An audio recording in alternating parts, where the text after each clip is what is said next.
and they've been doing it for a year. Hey, All right, I'm gonna clean. sealed. You know, I'm gonna clean this up. Let's show you how we do that. Whatever I'm doing. All right, I'm gonna put this on real low flame. First thing I'm gonna do is steal some of this material back. We don't need it on here. Get up where it needs to be. Clean that out. There we go.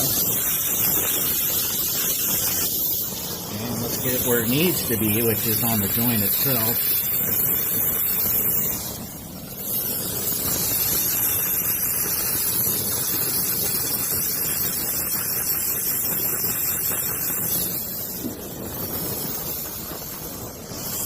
Smooth that out.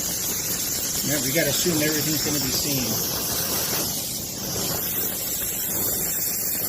Especially that nice heart over there. Oh yeah. All right.